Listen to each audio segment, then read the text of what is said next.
मैं लफ्ज इस्तेमाल कर रहा हूं, डील करते हैं कि हम आपको इलेक्शन जितवाएंगे, हम आपकी मदद करेंगे, और ये इलेक्शन फ्री एंड फेयर नहीं करवाते, ये इलेक्शन रीड कराने में सबसे बड़ा किरदार अदा करते हैं। आपने देख लिया कि इस कैबिनेट में बहुत सारे वजीर ऐसे जिनके बारे में किसी को पता भी नहीं था कि ये इस हुकूमत के वजीर होंगे, कि जीते हुए खामोश हैं, डरे हुए हैं, कमरों में बंद हैं, शर्मिंदा हैं, हारे हुए सड़कों पर।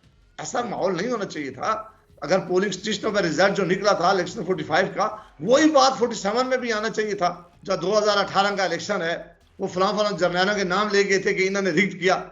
फिर वक्त आया एक्सटेंशन का, हमने किस तरह लाइन में खड़े होकर एक्सटेंशन दी, किस तरह हमने, पार्लियामान उस वक्त सवाल पूछ रही थी कि मेहरबानी करके एक्सटेंशन क्यों दे रहे हैं, क्या वजह है, आप पे क्या मजबूरी है। एक सफे में एक खड़े हो गए, उन्होंने कहा कि हम बाजवा साहब की एक्सटेंशन देंगे। फिर उन्होंने कहा कि अभी वोट ऑफ नो कॉन्फिडेंस करें। आप सारे हाथ बांध कर खड़े हो गए कि हम वोट ऑफ नो कॉन्फिडेंस करेंगे। फिर हुक्म आया कि आप मेहरबानी करें और सारे आप पीडीएम की हुकूमत बनाएं। आप सब ने कहा हमें वजीर बना दें, हम पीडीएम की हुकूमत बनाते हैं। आपने वो हुकूमत ली, क्या मुल्क की माशी हालात हुए, क्या सियासी हालात हो गए, क्या बदनामी के हालात हुए। हमने उन लोगों को भी टिकट दिया, साथ शामिल कर लिया गया जो एक जमात से डिफेक्शन करके आए थे। ये आज इतना घूमते जो अभी वजीर भी इनकी मर्जी के नहीं है, ये जो बैठे हुए ये भी पता नहीं अपनी ताकत से बैठे हुए नहीं है, तो ये बनाएंगे। बिस्मिल्लाहिर्रहमानिर्रहीम, अस्सलाम वालेकुम। सियासत.पी आप देख रहे हैं, जमाल अहमद आपके साथ हूं। प्रोमिनेंट पॉलिटिशियन जावेद अब्बासी साहब मेरे साथ मौजूद हैं। नून लीग से ताल्लुक था, है, रहेगा कब तक, गॉड नोज एंड अब्बासी साहब नोज। सर अस्सलाम वालेकुम। अस्सलाम जनाब, खैरियत से, आप ठीक हैं? अल्हम्दुलिल्लाह। सर सेनेटरशिप का खत्म हो गया दौर?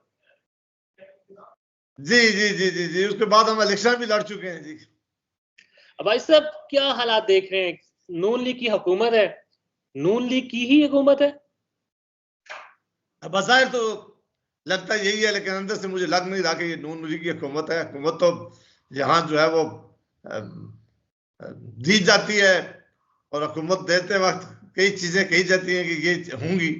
और हुकूमत चूंकि इस वक्त बाकी जमातें भी शामिल हैं, जो जोर से शामिल है या दिल से शामिल है, जिन्होंने वोट दिया है प्राइम मिनिस्टर के इंतखाब का, कुछ वजारतें मांग रहे हैं, कुछ वजारतों पर लड़ रहे हैं, कुछ वजारतों की मिन्नतें कर रहे हैं, कुछ वजारतों के लिए सिफारिशें कर रहे हैं।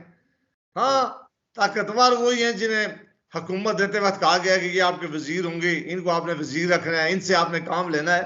तो ज्यादा वो लोग इस हुकूमत में ताकतवर हैं जो जिनको पहले से तय था कि आप इंतखाब करवा लें पर आपको वजारतें भी मिलेंगी और उसके बाद आपने हुकूमत चलाना है। तो ये ज्यादातर टेक्नोक्रेट और इलेक्टेड कुछ लोग मिलकर ये हुकूमत कर रहे हैं। नहीं भाई साहब, नून लीग ने फिर कैबिनेट नहीं बनाई? नहीं, कैबिनेट जिस तरह मुल्क में बनती है, जरूर ओथ प्राइम प्रेसिडेंट साहब लेता है, उनका अनाउंसमेंट प्राइम मिनिस्टर हाउस से होती है, लेकिन या जब नोटिफिकेशन होता है तो एस्टेब्लिशमेंट से। लेकिन बहरहाल ये नाम कहीं और भी डिस्कस होते हैं, ये नाम कहीं और से आते भी हैं। आपने देख लिया कि इस कैबिनेट में बहुत सारे वजीर ऐसे जिनके बारे में किसी को पता भी नहीं था कि ये इस हुकूमत के वजीर होंगे। वो जो इलेक्टेड एमएनएस बेचारे इलेक्ट हो गए थे, वो मारे मारे फिर रहे हैं।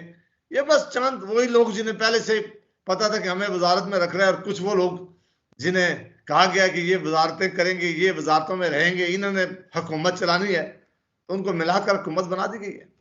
अच्छा, मेरा एक सवाल है आपकी इसी बात से है कि वज़रा तो चलो रखे गए, क्या वजीर आजम को भी रखा गया है? जी, अब ये मैं इस बारे में अभी कुछ कह नहीं सकता, लेकिन जब चीजें आपको पता है तय होती हैं तो ये कहीं ना कहीं चीजें जरूर तय होती हैं, और उसके बाद पीछे बहुत सारी बातें होती हैं। जाहिर है जब ये इस इलेक्शन के बाद बहुत सारे चैलेंजेस थे, बहुत मुख्तलिफ नताइज निकले थे, बहुत सीरियस रिजर्वेशन है आज तक तमाम सियासी जमातों की जो इस मुल्क के अंदर हैं, और आज भी वो इन इंतखाब को मानने के लिए तैयार नहीं है। पाकिस्तान की तारीख में सारे इलेक्शन हमारे को बड़े अच्छे नजर से नहीं देखे गए, लेकिन ये शायद तारीख का सबसे ज्यादा रिग्ड इलेक्शन है जिसमें सारी पाकिस्तान की सियासी जमातें, वो जमातें जो इस वक्त इक़्तिदार के अंदर हैं, जिस वक्त हुकूमत में है, वो भी कह रही हैं कि ये हमारा मैंडेट ठीक नहीं है, इसमें बहुत ज्यादा रिगिंग हुई है, बहुत ज्यादा लोगों के रिजल्ट चेंज हुए हैं। उस सूरत हाल के अंदर अगर कोई हुकूमत बनी है तो फिर वहां मुख्तलिफ नाम मुख्तलिफ एरिया में जरूर डिस्कस हुए होंगे, और उसके बाद फिर फैसला हुआ होगा कि कौन लीड करे। नून लीग ने हुकूमत ली है, शहबाज शरीफ साहब वजीर आजम है, आप नून लीग के बड़े अहम रुकन भी थे, रुकन हैं भी, गालिबन सीनियर सियासतदान भी हैं। ये हो क्या रहा है फिर सर? नून लीग वोट को इज्जत तो कहां पर गया, बयानिया कहां पर गया, अवाम की उमंगे कहां पर गई? देखिए, हाँ, ये एक सवाल बड़ा बनता है, ये बिल्कुल बड़ा इंपॉर्टेंट सवाल आपने पूछा है कि हमसे एक बहुत बड़ी गलती जरूर मुस्लिम लीग से हुई है कि खैर हमारी मुस्लिम लीग की तारीख तो सच्ची बात है रही है कि वो स्टेब्लिशमेंट के करीब जमात रही है, लेकिन हमें अब लग रहा था कि 2018 के बाद के शायद अब हमने सबक सीखा है और हम जो हमारे नरे थे कि अब सिविल सुपरमेसी की बात करेंगे, हम आइन की बालादस्ती की बात कर रहे थे, हम कहते थे कि वोट को इज्जत दो, हम कह रहे थे कि हम इक़्तिदार कोई इशारों से नहीं लेंगे, हम अवाम की उमंगों की बात कर रहे थे। वो सारे नरे फिर हमसे रह गए जब हमें कहा गया कि आप अदम एतमाद कर लें। हमने अदम एतमाद कर लिया, फिर अदम एतमाद के नतीजे में हमें कहा गया कि पीडीएम की हुकूमत बनाएं। हमने पीडीएम की हुकूमत बना ली और फिर उसके बाद चीजें कहीं रुकी नहीं है, फिर उसी तरह चीजें चलती जा रही हैं और बदकिस्मती हुई है कि सियासी जमातों ने सबक नहीं सीखा। और ये सारी सियासी जमातें, किसी एक जमात की बात नहीं कर रहा, सारी सियासी जमातें जो है वो कोशिश यही करती हैं कि हमें किसी तरह इक़्तिदार मिल जाए, बेशक वो इक़्तिदार पावर के बगैर हमें मिल जाए, वो बेशक वो इक़्तिदार हमें कोई दे दे, बेशक वो इस इक़्तिदार में हवामी मैंडेट शामिल ना हो, बेशक वो इक़्तिदार जिसमें आप अपनी मर्जी से शायद फैसले ना कर सके, लेकिन फिर भी बदकिस्मती से सियासी जमातें तैयार हो जाती हैं प्राइम मिनिस्टर बनने के लिए, चीफ मिनिस्टर बनने के लिए, मिनिस्टर बनने के लिए या हुकूमतें लेने के लिए, जिसका नतीजा आपने अरसे से देखा है कि फिर अभी तक वो जो सारी नरे थे जो हम लगाते आए हैं, जो लगा रहे हैं, वो ना पूरे नहीं हो सके, वो ना ख्वाबों लोगों की पूरी हो सकी, ना बेहतरी इस मुल्क की आ सकी, ना कोई इंस्टीट्यूशन में आप बेहतरी ला सके, ना इस मुल्क की इकानमी आप बेहतर कर सके, ना इस मुल्क के अदारों को आप बेहतर कर सके, ना इस मुल्क की जुडिशरी ने को अच्छे फैसले देना शुरू किए। वो तो उसी तरह का माहौल है। बस ये जरूर आप कहते कि वक्त के साथ चेहरे बदलते हैं और बाकी चीजें वही होती है।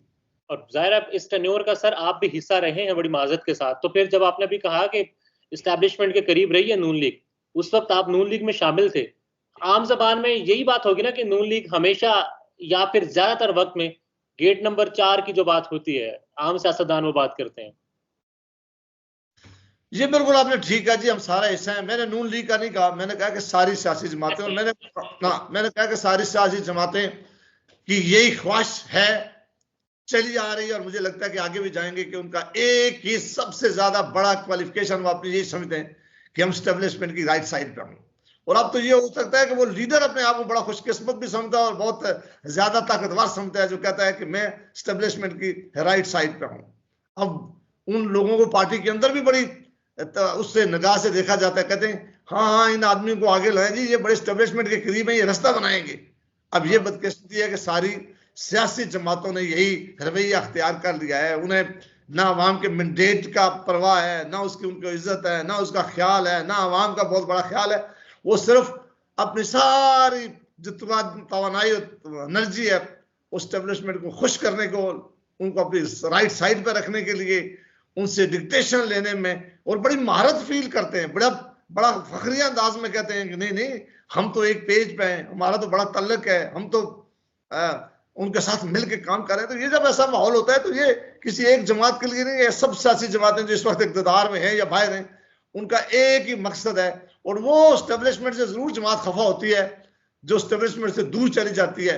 और वो खफा इसलिए नहीं होती कि वो कहती है स्टेब्लिशमेंट को कहे या किसी को कहे कि हम आइन के मुताबिक हुकूमत करना चाहते हैं, या वो कहे कि ये हमारा काम है हमें करने दें, या वो कहे कि नहीं जी ये मैंडेट पार्लियामान का है, पार्लियामेंट अपना रोल प्ले करेगी। वो कहती है नहीं आपने उस पर हाथ रख लिया, मेहरबानी कर से उसे हाथ उठा के हमारे ऊपर रख लें। बस इतनी इनकी नाराजगी होती है, जब हाथ आता है सब हम एक हो जाते हैं। तो यही हमारी तारीख है और यही हमने आज तक देखा है। तो भाई साहब क्या ख्याल है, आपकी क्या जाती राय है 45 फॉर्म 47 और फिर मौजूदा हुकूमत जो बन गई?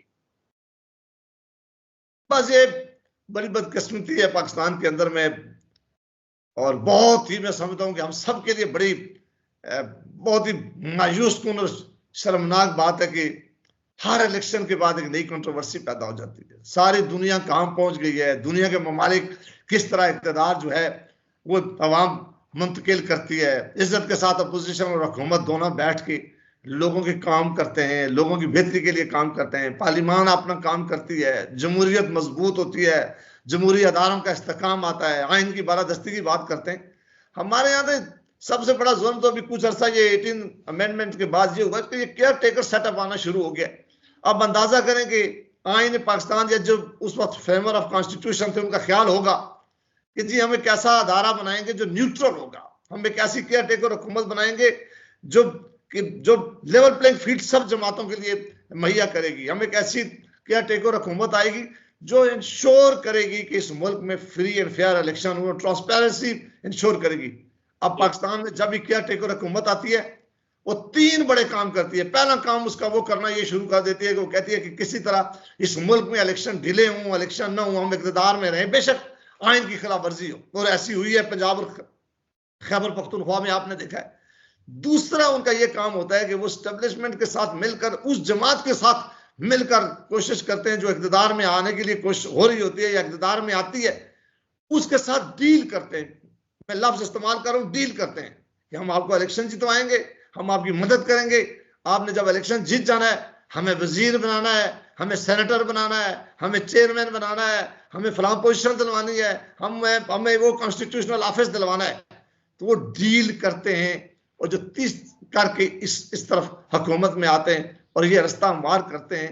ये बड़ी बहुत बदकिस्मती हो गई थी कि ये सेटअप लाने वालों को उस वक्त सोचना चाहिए था। ये तो फौरी तौर पर इस मुल्क में खत्म होना चाहिए, इसकी कोई जरूरत नहीं है। इतना बड़ा पैसे का इस मौज होती है, खर्चा करते हैं हम इन मिनिस्टर्स के ऊपर, प्राइम मिनिस्टर के ऊपर, चीफ मिनिस्टर के ऊपर, और ये इलेक्शन फ्री एंड फेयर नहीं करवाते। ये इलेक्शन रीड कराने में सबसे बड़ा किरदार अदा करते हैं, उस वक्त इंस्ट्रूमेंटल बनते हैं अपनी पोजीशन लेने के लिए। और इस दफा तो आपने फिर इलेक्शन का हाल देखा कि जीते हुए खामोश हैं, डरे हुए हैं, कमरों में बंद हैं, शर्मिंदा हैं, हारे हुए सड़कों पर हैं। ऐसा माहौल नहीं होना चाहिए था। अगर पोलिंग स्टेशनों पर रिजल्ट जो निकला था इलेक्शन 45 का, वही बात 47 में भी आना चाहिए था। फिर नहीं, अगर सारी सियासी जमातों को उस वक्त कहना चाहिए था कि हम सब कह रहे हैं इलेक्शन रिग्ड है, उस वक्त तक हम इक़्तिदार नहीं लेंगे जब तक सुप्रीम कोर्ट का एक लार्जर कमीशन या बेंच बने, 6 या 8 दिनों के अंदर ये फैसला हो, सारे लोग उसके सामने पेश हों। और अगर वाकई इलेक्शन इतनी तादाद में जीता कोई और है और रात को रिजल्ट बदले गए, तो फिर ये इसके नतीजे में आज कोई हुकूमत बन जाएगी, आज ये हुकूमत चल भी जाएगी। लेकिन क्या आप ये जमहूरियत की खिदमत है? क्या आप पाकिस्तान की आवाम को ये मैसेज देना चाहते हैं उस वक्त जब इस मुल्क के नौजवान बाहर निकला है, इस मुल्क के नौजवानों ने अपना, और इस मुल्क की खवातीन बड़ी तादाद में बाहर निकली हैं, उन्होंने अपना वोट इस्तेमाल किया है, उनको इत्मीनान हो कि क्या हमारी इस वोट से कोई तब्दीली आएगी? उनका इत्मीनान आप खत्म करने के लिए अगर बाहर निकले तो ये बहुत बड़ा मेरी नजर में एक ऐसा जुर्म है जिसको सब जो भी इसमें शामिल होगा वो आने वाले वक्तों में न सिर्फ उसकी सजा मिलेगी बल्कि उसके लिए शर्मिंदगी रहेगी कि हमें काश ये काम हम ना करते। अब्बासी साहब, आप समझते हैं आपका यही मशवरा था नवाज शरीफ साहब को जब उन्होंने तकरीर की, जिसको विनिंग स्पीच भी कहते हैं, ज़ाहिर है जो इलेक्शन जीतने के बाद या फिर 47 के तहत सीटें मिलने के बाद की, वो ये कहते हैं कि भाई तहकीकात करवाएं, जब तक हुकूमत नहीं बनवाएंगे, नहीं हुकूमत लेंगे जब तक 45 के तहत नतीजा ना आए। बिल्कुल, मैं खुद आ रहा हूं, मैं खुद इलेक्शन लड़ा हूं, और मैंने अपने हारने के फौरन बाद अपनी वीडियो जो स्पीच की है, मैंने अपने मुखालिफ कैंडिडेट को मुबारकबाद दी और मैंने कहा कि हम मैंडेट का एहतराम करते हैं। और मैंने सारे कैंडिडेट से भी रिक्वेस्ट की कि ये जो खबरें आ रही हैं, उस वक्त नहीं पता था कितने बड़े पैमाने पर ये आएगी।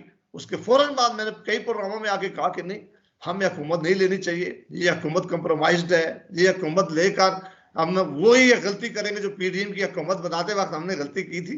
लिहाजा अगर हमारी जमात भी कह रही है, पीपल्स पार्टी भी कह रही है, आपने वो एमक्यूएम के एक वजीर और गवर्नर की बात सुनी थी जो कह रहे थे कि मुस्लिम लीग नून और पीपल्स पार्टी ने हमें कहा है कि भाई हमारा मैंडेट तो 50 से 60% ठीक नहीं है, आप लोगों को तो 100% जाली मैंडेट है। वो ये खुद कह रहे हैं, उनकी वीडियो यहाँ ऑडियो रिलीज हुई है। अब इस सूरत हाल में मैं उस वक्त भी कह रहा था कि जब तक इस बात का फैसला नहीं होता, क्योंकि पाकिस्तान की सारी सियासी और रीजनल पार्टी और बड़ी जमातें ये बात कह रही है कि धांधली हुई है, इलेक्शन के फॉर्म चेंज हुए हैं, रिगिंग हुई है, 45 फॉर्म और लोगों के पास है और रिजल्ट है, 47 में और रिजल्ट है। इसमें एक ही तरीका है इसको कंट्रोवर्सी खत्म करने का कि सारे डिमांड करते कि हुकूमत बनने से पहले सुप्रीम कोर्ट के जजेस के ऊपर कमीशन बने, उनको टाइम दें 6 दिन का, सारी चीजों के सामने रखें और फैसला हो जाए इस मुल्क में कि किसने ये काम किया। और अगर नहीं हुआ, अगर सही इलेक्शन है तो फिर आप बड़े इज्जत के साथ, गैरत के साथ जाकर इक़्तिदार ले। लेकिन अगर कंप्रोमाइज इलेक्शन है, अगर इलेक्शन में रिजल्ट ठीक नहीं है, अगर आपको खुद भी हमें पता है कि इलेक्शन ही ठीक, फिर हम वो बड़े फैसले नहीं कर पाएंगे। अगर वो फैसले करेंगे भी, ये पाकिस्तान की आवाम उनको अच्छी नजर से नहीं देखेगी, मानेगी नहीं, क्योंकि इलेक्शन उससे ही इसीलिए वो जमात जाकर इक़्तिदार हासिल करे जिसको आवाम का मैंडेट, जिसको आवाम ने ये पावर दी हो कि जाएं और हमारी किस्मत का फैसला करें। अगर वो ऐसा नहीं है तो फिर इस तरह के इलेक्शन के ऊपर अगर क्वेश्चन उठे ये बड़े सीरियस हैं। इनको किसी न किसी सूरत में इक़्तिदार लेने से पहले हर सूरत इसके ऊपर कोई ना कोई बनना चाहिए था कमीशन जो ये फैसला करता है कि इलेक्शन के नतीजे ठीक हैं या गलत। भाई साहब आखिरी 2 सवाल आपसे, आप समझते हैं कि नवाज शरीफ साहब नहीं सुनी गई या फिर वो खुद चाहते इक़्तिदार लेना? वक्त ही बताएगा जी, मुझे इस बात का इल्म नहीं है कि ये बात क्या हुई है, लेकिन जो बात मैंने अर्ली कही है कि असूली बात वही थी कि अब सारे इस बात पे खड़े होते कि अगर ये इस तरह के इलेक्शन है और इस तरह के रिजल्ट चेंज हुए हैं, जो बातें सामने आ रही हैं, जो लोग कह रहे हैं, जो लोग डिमांड है, तो इनकी हर सूरत की इंडिपेंडेंट इंक्वायरी होनी चाहिए। उसके बगैर आगे बढ़ने का रास्ता जो था ये खतरनाक रास्ता है। ये रास्ता वो नहीं है जो जंगली रास्ता है, ये वो रास्ता नहीं है जो पाकिस्तान की खिदमत का रास्ता हो। अब भाई साहब लास्ट सवाल आपसे, ख्वाजा आसिफ साहब की एक स्टेटमेंट चल रही है, वो उन्होंने बात की थी कुछ पॉलिसीज पर साबिक सरबरा और साबिक DJSI को पार्लियामेंट में बुलाने की। उसके बाद फिर दोबारा कहा जी अगर तो मैंने कुछ कहा है तो मैं माजरत कर लेता हूँ, अगर किसी को गिरा गुजरा है किसी की समातों पर, मैंने तो सिर्फ बुलाने की बात की थी। तो क्या समझ रहे हैं ये सारा मामला क्या हो रहा है कि वज़ीर दिफा जो है वो अपने साबिक मातहत से डर गया? मेरा ख्याल है ख्वाजा साहब को ये सोच के बयान देना चाहिए था। उस दिन भी एक प्रोग्राम में रात को मैंने कहा था कि ना हमारे अंदर ये ताकत है, ना ये कोई कर सके, ना ये कोई करेगा। ये बयानों की हद तक बातें होती हैं। आप साहब ने हमने कहा था कि जो 2018 का इलेक्शन है वो फलां जर्नैलों के नाम ले गए थे कि इन्होंने रिग्ड किया। फिर वक्त आया एक्सटेंशन का, हमने किस तरह लाइन में खड़े होकर एक्सटेंशन दी, किस तरह हमने पार्लियामान उस वक्त सवाल पूछ रही थी कि मेहरबानी करके एक्सटेंशन क्यों दे रहे हैं, क्या वजह है, आप पे क्या मजबूरी है। उन्हें कहा हमसे ये सवाल न पूछे पर हमने हर सूरत और तमाम सियासी जमातें एक सफे में एक खड़े हो गए। उन्होंने कहा कि हम बाजवा साहब की एक्सटेंशन देंगे। फिर उनको कहा कि अभी वोट ऑफ नो कॉन्फिडेंस करें। आप सारे हाथ बांध कर खड़े हो गए कि हम वोट ऑफ नो कॉन्फिडेंस करेंगे। फिर हुक्म आया कि आप मेहरबानी करें और सारे आप PDM की हुकूमत बनाएं। आप सब ने कहा हमें वजीर बना दें, हम PDM की हुकूमत बनाते हैं। आपने वो हुकूमत ली, क्या मुल्क की माशी हालात हुए, क्या सियासी हालात हो गए, क्या बदनामी के हालात हुए। हमने उन लोगों को भी टिकट दिया, साथ शामिल कर लिया गया जो एक जमात से डिफेक्शन करके आए थे। उसको लीडर ऑफ अपोजिशन असेंबली में माना, जो बेचारा इसलिए हमारे साथ आया था कि कल नून का में आप टिकट देंगे, मैं लीडर अपोजिशन, हमने उसको बिठा के बनाया। हमने आइन का अदालतों ने फैसले किए कि इलेक्शन 90 डेज के खिलाफ अंदर होने चाहिए, हम उनके खिलाफ खड़े हुए।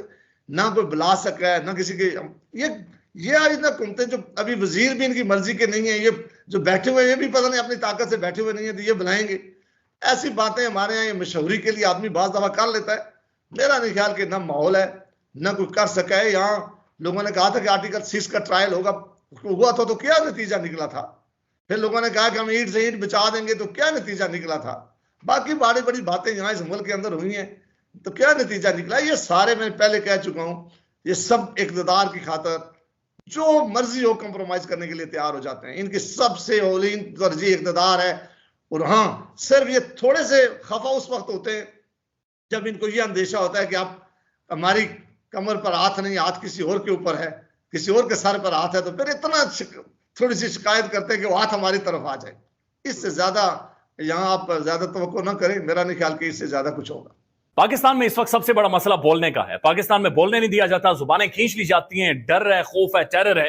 पाकिस्तान का मीडिया मुकम्मल तौर पर कंट्रोल्ड है, वेल मैनेज्ड है, एक मैसिव सेंसरशिप है। इसी तरह का दबाव पाकिस्तान में siyaset.pk भी फेस कर रहा है, जिसे पाकिस्तान भर में गुज़श्ता कई महीनों से मावरा आइन, मावरा कवानीन मुकम्मल तौर पर बंद कर दिया गया है, मुकम्मल तौर पर बैन कर दिया गया है। siyaset.pk की नशरियात को लिमिटेड करके पाकिस्तान में छोड़ दिया गया है। तमाम तर कानूनी मुआवजे के ऊपर आवाज उठाई गई, दस्तक दी गई, लेकिन हर तरफ से खामोशी है, सन्नाटा है, कहीं पर कोई सुनवाई नहीं है, कोई सुनने को तैयार नहीं है। लेकिन इसका हल क्या है? क्या खामोश हो जाएं?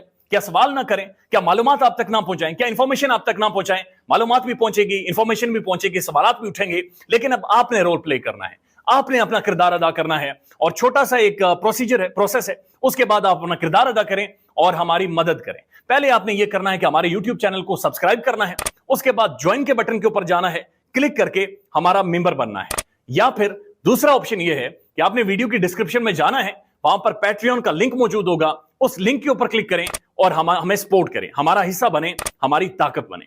ख्याल रखिएगा। अल्लाह हाफिज।